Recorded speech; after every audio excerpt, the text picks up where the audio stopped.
অন্ধকার কোনো ঘর থেকে বিভৎস চিৎকার ভেসে আসছে। মস্ত বড় এক গুদাম ঘরের বিলাসবহুল এক রুমে বসে আছে আশমিন।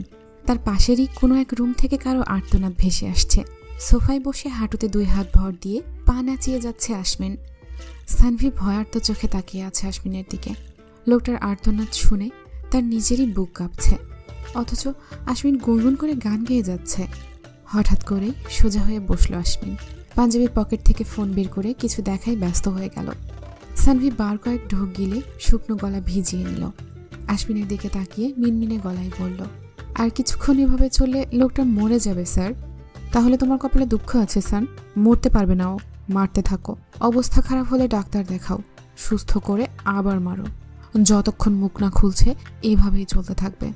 সানভি হন্তদন্ত পায়ে চলে গেল ডাক্তার ডাকতে। মিনিট 10 পর ডাক্তার নিয়ে একটা অন্ধকার নোংরা রুমে প্রবেশ করলো সানভি।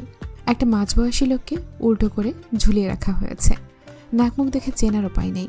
আশমিনের নির্দয় লোকগুলো সারা মুখ থেতলে দিয়েছে, দাঁত পড়ে গেছে কয়েকটা। ডাক্তার নিজেও শিউরে উঠল। এভাবে কাউকে মারে? কিন্তু মুখে কিছু বলার সাহস পেল না। শুধু বলল, এভাবে ঝুলিয়ে রাখলে ট্রিটমেন্ট করব কিভাবে? নামিয়ে শুইয়ে দিন প্লিজ। সানভির কপালে চিকন ঘাম দেখা দিল। কাপা কাপা চোখে রুমের সেট করা সিসিটিভি ক্যামেরার দিকে তাকালো। শুকনো ঢোক গিলে কাপা কাপা গলায় বলল, যা করার এভাবেই করুন, নিচে নামানো যাবে না।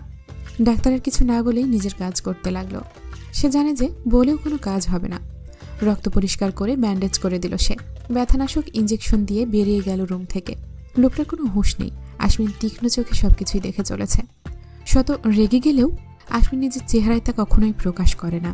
নিজেকে সবসময় শান্ত রাখে, কিন্তু ইদানিং তার মেজাজ ঠিক রাখা মুশকিল হয়ে যাচ্ছে। নূর তো উঠে পড়ে লেগেছে তাকে ধ্বংস করতে। এই যে এখন ধৈর্য ধরে 2 ঘন্টা যাবৎ তার রুম তল্লাশি করে চলছে। ঠিক কি খুঁজছে তা আশমিন জানে। হাজার খুঁজলেও নূর কিছুই পাবে না, আশমিন তাও জানে। তবুও সে এক ধ্যানে নূরকেই দেখে যাচ্ছে। কাঙ্ক্ষিত জিনিস না পেয়ে নূর এখন রীতিমতো রাগে ফুঁসছে। আর নূরের রাগী ফেস দেখে মুচকি হাসছে আশমিন। সেই মুহূর্তে আবারও সানভির আগমন। জ্ঞান ফিরেছে স্যার, যাও আমি আসছি। আশমিন নিজের শুভ্র পাঞ্জাবি বদলে একটা ক্যাজুয়াল শার্ট পরে সেই অন্ধকার রুমে ঢুকলো। লোকটা তাকে দেখেই থরথর করে কাঁপছে। আশমিন ইশারা করতেই গার্ডগুলোর মধ্যে কয়েকজন এসে লোকটাকে নামিয়ে দিল। আশমিনের সামনে রাখা একটা চেয়ারে বসিয়ে আবার নিজেদের জায়গায় গিয়ে দাঁড়িয়ে গেল। আশমিন লোকটার মুখোমুখি হয়ে শান্ত গলায় বলল, কেমন আছেন ড্রাইভার আঙ্কেল? আশমিনের কেমন আছেন শুনে ড্রাইভার মতিন মিয়া থরথর করে কাঁপতে লাগলো। মুখে কিছু না বলতে পারায় বারবার হাত জোর করে মাপ চাইতে লাগলো। আশমিন ঠোঁট বাঁকিয়ে হাসলো। চেয়ারের পেছনে মাথা এলিয়ে শান্ত গলায় বলল, দীর্ঘ 20 বছর যাদের নুন খেয়েছেন তাদের সাথেই বেইমানি করলেন আঙ্কেল? ব্যাপারটা আমার একদমই ভালো লাগেনি। আশমিনের গলায় দুঃখী দুঃখী ভাব। সানভি পকেট থেকে টিস্যু বের করে কপালের ঘাম মুছে ফেলল। আশমিনের দুঃখী গলা শুনে ভীতু চোখে তাকালো আশমিনের দিকে। আশমিন আফসোসের সুরে বলতে লাগলো, আমার আপনাকে মারতে ইচ্ছে করছে না আঙ্কেল। আর কয় বছরই বা বাঁচবেন বলুন? এখন আর আপনাকে মেরে লাভ কি? আমি বরং আপনার 2 ছেলেকে মেরে ফেলি। লোকটা ভয়ার্ত চোখে তাকালো আশমিনের দিকে। অস্পষ্ট গলায় গুঙিয়ে কিছু বলার চেষ্টা করলো কয়েকবার, কিন্তু আশমিন সে আকুতি শুনল না। সে পায়ের উপর পা তুলিয়ে পা নাচিয়ে গার্ডকে ইশারা করলো। সাথে সাথেই সেখানে 22 বছরের এক যুবককে নিয়ে হাজির হলো গার্ড। ছেলেটার হাত পা বাঁধা, দেখেই বোঝা যাচ্ছে তাকে টর্চার করা হয়েছে। মতিন মিয়া ছেলের এমন দুর্দশা দেখে ডুকরে কেঁদে উঠলেন। এই ছেলেদের জন্যই তো রাফসান শিকদারের মতো মানুষের সাথে বেইমানি করেছে। তার পাপ আজ তাকে এখানে এনে দাঁড় করিয়েছে।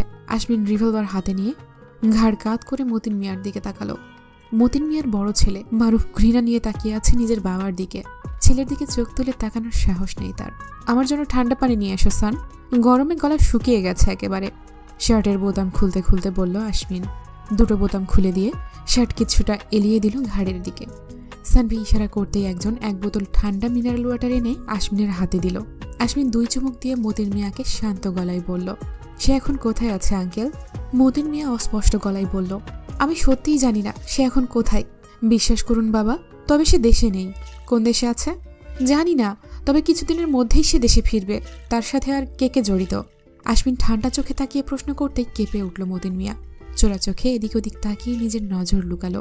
আশমিন শক্ত গলায় বলল, এটাই আপনার শেষ সুযোগ। মতিন মিয়া মাথা নিচু করে ফেলল। কাঁপা কাঁপা গলায় বলল, আপনি বিশ্বাস করবেন না। আশমিন বলল, আপনি বলুন।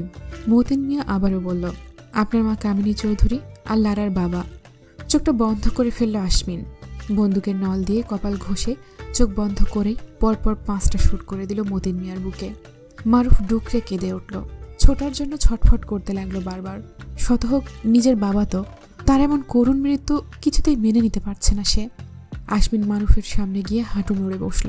মারুফের মাথায় হাত বুলিয়ে শান্ত গলায় বলল, তোমার বাবা বিশ্বাসঘাতকতা করেছে মারুফ, তার জন্য কেউ তার বাবাকে হারিয়েছে। আমি বিশ্বাসঘাতকদের বাঁচিয়ে রাখি না মারুফ, তোমার পরিবারকে দূরে পাঠিয়ে দেওয়া হবে। তোমরা এখানে নিরাপদ নাও। আমি চাইলে তোমাদের সবাইকে মেরে ফেলতে পারতাম, কারণ তোমার গায়েও বিশ্বাসঘাতকের রক্ত বইছে, কিন্তু আমি তা করব না। সব মানুষ এক হয় না। যেমন বিশ্বাসঘাতকের সন্তান হয়েও আমি বিশ্বাসঘাতক নই। কখনো আমাকে ভুল প্রমাণ করো না। মারুফ অশ্রুসিক্ত চোখে তাকালো আশমিনের দিকে, ধরা গলায় বলল, আমি আপনাকে প্রমাণ করে দেব আমি বাবার ছেলে হলেও বিশ্বাসঘাতক নই। আশমিন মলিন হাসল, ধীর পায়ে বেরিয়ে এলো রুম থেকে। সানভি আশমিনের পিছু পিছু আসলো। আশমিনের মনের ভেতর যে তুফান চলছে তা সানভি কিছুটা হলেও বুঝতে পারছে, কিন্তু আশমিন ঠিক আগের মতোই শান্ত গম্ভীর। আশমিন বলে উঠল, এদিকটা সামলে নিও সান, আমি বের হচ্ছি। আমিও আসছি আপনার সাথে। সানভির দ্রুত জবাব। আশমিন গাড়ির দরজা খুলে গম্ভীর গলায় বলল, দরকার নেই, আমি একা যেতে পারবো। আশমিনের গাড়ি চলে যেতেই সানভি আরও 4টি গাড়ি আশমিনের পিছনে পাঠিয়ে দিল। এভাবে সিকিউরিটি ছাড়া তাকে কিছুতেই ছাড়া যাবে না। ক্লান্ত পায়ে বাড়িতে ঢুকলো আশমিন। ড্রয়িং রুমে কামিনী চৌধুরী আর আমজাদ চৌধুরী বসে আছে। নিজেদের মধ্যে হয়তো কিছু আলোচনা করছে। আশমিনকে বিধ্বস্ত অবস্থায় দেখে চিন্তিত চোখে তাকালো আমজাদ চৌধুরী। কামিনী চৌধুরীর কপালেও ভাঁজ পড়েছে। আশমিন কারো দিকে না তাকিয়ে সোজা নূরের রুমে চলে গেল। নূর নিজের ল্যাপটপে অফিসের কাজ করছিল। হুট করে আশমিনকে দেখে ভ্রু কুঁচকে ফেলল। আশমিন নূরের কাছে গিয়ে মুখোমুখি দাঁড়ালো। নূর ল্যাপটপ ছেড়ে আশমিনের সামনে দাঁড়াতেই আশমিন মলিন হাসল, শান্ত গলায় বলল, আমাকে একটু জড়িয়ে ধরবে নূর? আশমিনের এমন গলা শুনে হালকা কেঁপে উঠল নূর। জহুরি চোখে পর্যবেক্ষণ করলো আশমিনকে। রাগী গভীর লোকটাকে আজ কেমন ভঙ্গুর লাগছে। নূর এগিয়ে গিয়ে আশমিনকে হালকা হাতে জড়িয়ে ধরল। আশমিন তাদের মধ্যেকার ফাঁকটুকু ঘুচিয়ে নূরকে শক্ত করে আষ্টে পৃষ্ঠে জড়িয়ে ধরল।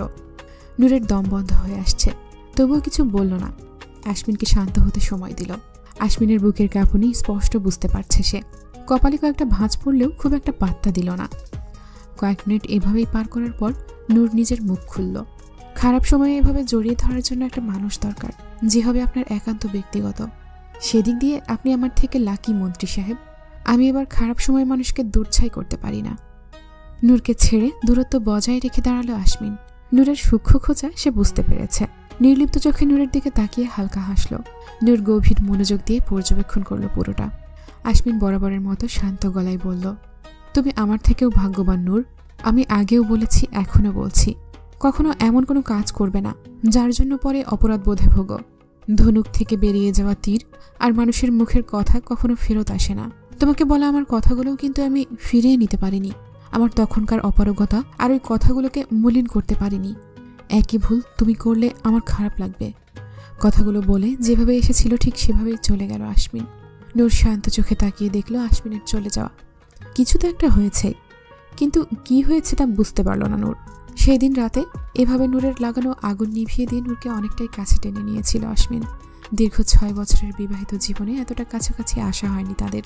অনেকটা সময় আশমিন অবাধ বিচরণ করছে নূরের ওপর। দুজনের নিঃশ্বাস পাল্লা দিয়ে ভারী হচ্ছিল। আশমিন নূরের বুক থেকে মাথা তুলে আশমিনের ওষ্ঠদ্বয় দখল করে নিতেই নূর আশমিনকে আষ্টে পৃষ্ঠে জড়িয়ে ধরল। হুট করেই আশমিনকে ছেড়ে উঠে দাঁড়িয়ে গেল। নূর চোখ বন্ধ করে হাঁপাচ্ছে। ওপর থেকে পানি পড়া বন্ধ হয়নি এখনো। নূরের শরীরে পড়া পানির বিন্দুগুলো এক একটা মুক্তদানা মনে হচ্ছে আশমিনের কাছে। গায়ে লেপ্টে থাকা সাদা শার্টটা খুলে ফ্লোরে ছুড়ে দিয়ে নূরকে কোলে তুলে নিল আশমিন। ততক্ষণে ঘর থেকে বেরিয়ে এসেছে নূর। আশমিনের কোল থেকে নামার জন্য মোচড়ামুচড়ি করতেই আশমিন বাঁকা হাসল। নূরের রক্তিম নাকে হালকা কামড় দিয়ে ভরাট গলায় বলল, মোচড়ামুচড়ি করে কোনো লাভ নেই, বাসর করতেই তো এসেছ। এখন তোমাকে কিছু না করেই ছেড়ে দিলে তুমি আমার সম্পর্কে ভুলভাল ভাবতে পারো, তবে আমি এভাবে বাসর করতে চাই না, বুঝলে? তাই আজ শুধু হতে হতেও হইল না টাই বাসর হবে, আগুনের ভেজা বাসর। নূর হতভম্ব হয়ে কথা বলতেই ভুলে গেল। হাজার কিল ঘুষি দিয়েও আশমিনের হাত থেকে মুক্তি পেল না। নিজের নখ রাক্ষসীদের মতো না রাখার জন্য নিজেকেই ভৎসনা করতে লাগলো। তাহলে অন্তত খামচে খামচে এই অসভ্য লোকের চেহারার নকশা বদলে ফেলত। সেদিন এক অন্য আশমিনকে আবিষ্কার করেছিল নূর, যাকে ভাবলে মনের মধ্যে শুধু একটা কথাই আসে, আর তা হলো অসভ্য অসভ্য অসভ্য। পরের দিনের কথা, দুইজনই ঠান্ডা জ্বর লাগিয়ে কেলেঙ্কারি বাঁধিয়ে ফেলল। আশমিনকে দেখে সানভীর মনে হলো তার সামনে একটা পাকা টমেটো ঝুলছে। বাসর করতে গিয়ে এভাবে জ্বর বাঁধানোর কি হলো? আজব, এমন হলে তো সে মোটেও বাসর টাসর করবে না। আশমিন জ্বর নিয়ে পরপর কয়েকটা মিটিং করে ফেলল। এদিকে নূর শুধু বিছানায় শুয়ে শুয়ে আশমিনকে বকে গেল। কয়েক হাজার অভিশাপ দিয়েও ক্ষান্ত হলো না। আশমিনের কাবাডের সমস্ত সাদা শার্টগুলো জ্বালিয়ে দিল। এই সাদা শার্ট পরা দেখেই তো সে পিছলে গিয়েছিল। 2 দিন রুমের মধ্যে ঘাপটি মেরে বসে রইল। এই অবস্থায় বাইরে গিয়ে লোক হাসানোর মানেই হয় না। অথচ আশমিন নির্দ্বিধায় নিজের কাজ করে গেল। একবেলায় জ্বর ছেড়ে গেলেও ঠান্ডায় তাকে কুপকাত করে ফেলল।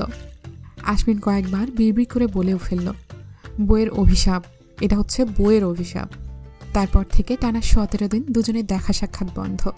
নূর আশমিনকে এড়িয়ে চলেছে এই কয়দিন। আশমিনও সেই দিকে পাত্তা দেয়নি।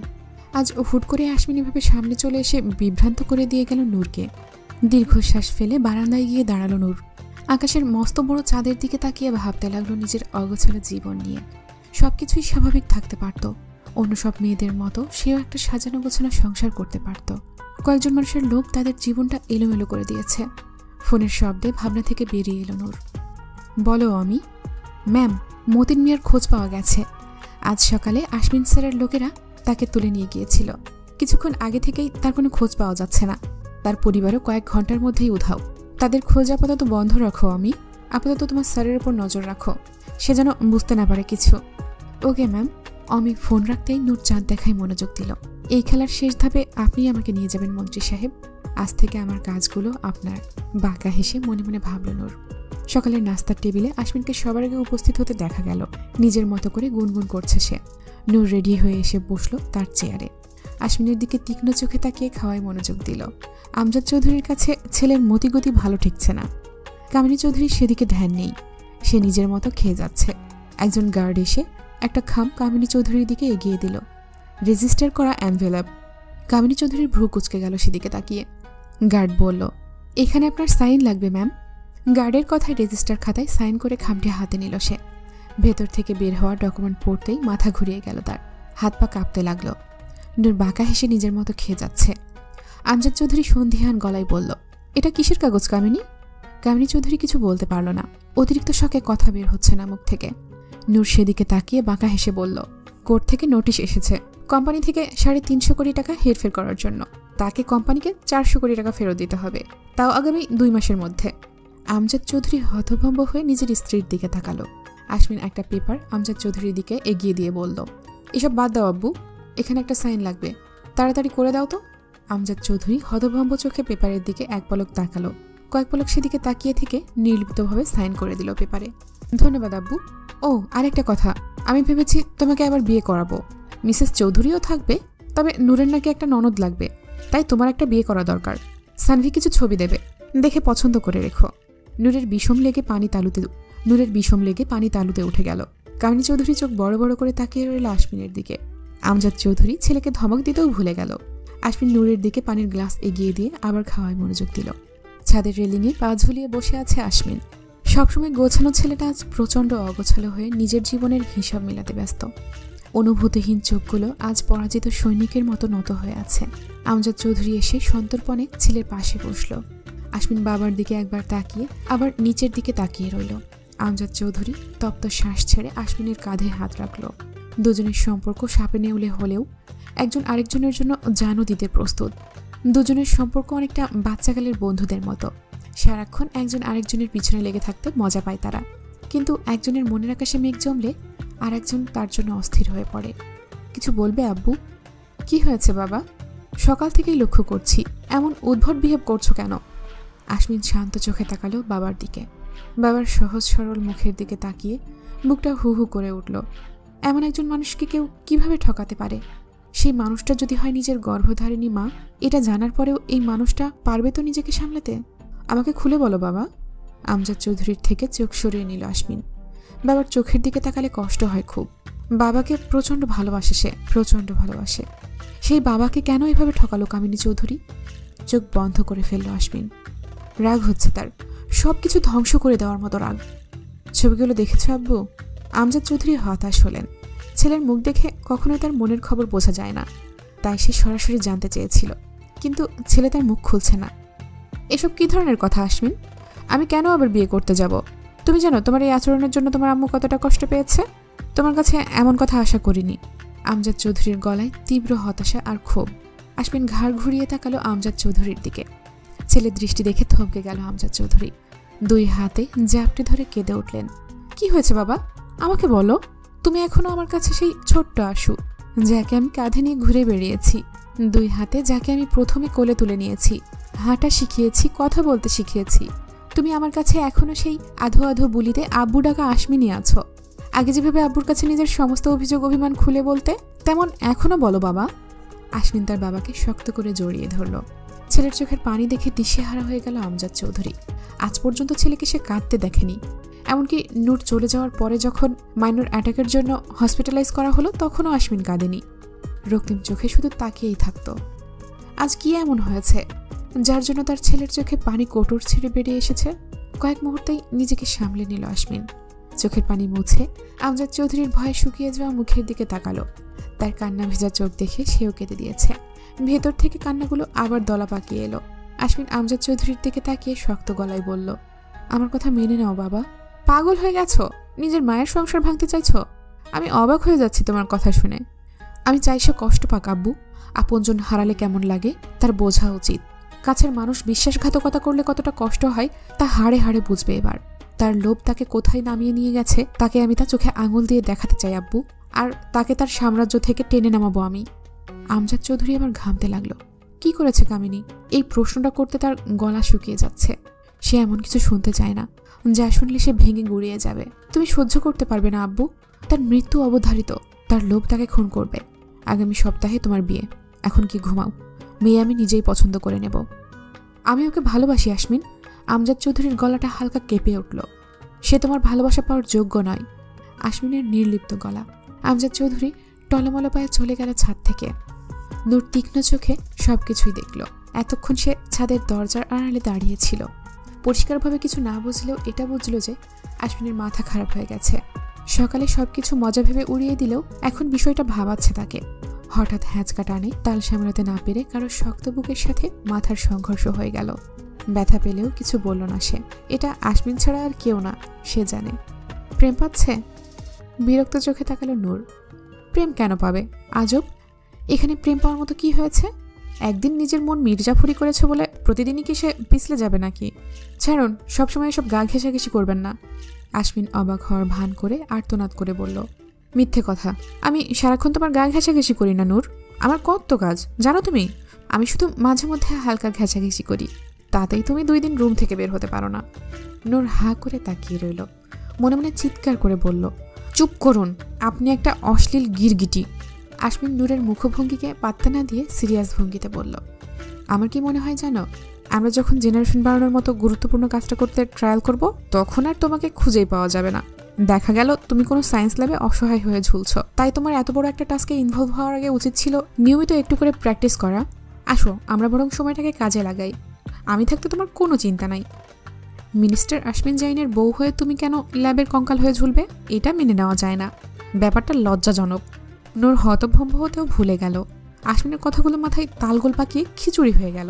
সে শুধু বড় বড় চোখ করে তাকিয়ে রইল আশমিনের দিকে। এদিকে আশমিনের কয়েক দফা চুমু খাওয়া শেষ। নূর সম্প্রীতি ফিরে পেতেই চিৎকার দিয়ে আশমিনকে নিজের থেকে ছাড়িয়ে দৌড়ে নিচে নেমে গেল। মনে মনে কয়েকবার আওড়ালো, নির্লজ্জ নির্লজ্জ নির্লজ্জ। নূর যেতেই আশমিন আবারও নিজের জায়গায় গিয়ে বসে পড়ল। আপাতত তার কাজ শেষ। এখন নূর যা শুনেছে তা নিয়ে না ভেবে আশমিনকে গালি দিতে ব্যস্ত থাকবে। সবকিছু তাড়াতাড়ি করতে হবে। না, আর কয়েকটা চুম খেতে পারলে ভালো হতো। মেয়ে বিয়ে করেছে না চিংড়ি মাছ, দ্বিধায় আছে আশমিন। সারাক্ষণ তিডিং বিডিং করতে থাকে। কালকেই বাজার থেকে ভালো দেখে একটা দড়ি কিনে আনবে সে। আদরের সময় নো তিডিং বিডিং। ভোতা মুখ নিয়ে ছাদ থেকে নেমে গেল সে। এখন একটা ঘুম দরকার। কামিনী চৌধুরী ফ্যাস ফ্যাস করে কেঁদেই যাচ্ছে। আমজাদ চৌধুরীর সেদিকে হুঁশ নেই। ছাদ থেকে নেমে অস্থিরভাবে পায়চারি করে যাচ্ছে সে। কামিনী কি এমন করেছে? ভাবতে ভাবতে চুল ছেঁড়ার জোগাড়। কামিনী চৌধুরীর নাক টানার শব্দে বিরক্তিতে মুখ কুঁচকে ফেলল আমজাদ চৌধুরী। রুক্ষ গলায় বলল, কি সমস্যা তোমার কামিনী? এভাবে ফ্যাচ ফ্যাচ করে কেঁদে আমার মাথা ব্যথা আর বাড়িয়ে দিও না। বিরক্ত লাগছে। দয়া করে কান্না বন্ধ করো। কি এমন করেছ যার জন্য ছেলে এমন ধ্বংসের খেলায় মেতেছে? নিজের পেটের ছেলেকে তোমার চেয়ে ভালো আর কেউ চেনে না। সে যা বলে তাই করে। বুড়ো বয়সে সতীনের সংসার না করতে চাইলে সত্যটা আমাকে বলো। কান্না বন্ধ করে ভয়ার্ত চোখে তাকালো কামিনী চৌধুরী। এত বছরের পাপ কি তবে ছেলের সামনে চলে এসেছে? কাঁপা কাঁপা গলায় বলল, আমি কিছু করিনি। বিশ্বাস করো আমজাদ, তোমার ছেলের মাথা খারাপ হয়ে গেছে। চলো আমরা কানাডায় ফিরে যাই, ওখানে আমাদের যা আছে তা দিয়েই আমাদের চলে যাবে। আমজাদ চৌধুরী শান্ত চোখে তাকালো কামিনী চৌধুরীর দিকে। হিম গলায় বলল, আমাদের কিছু নেই কামিনী, আমি আজ সকালে সবকিছু আশ্বিনের নামে করে দিয়েছি।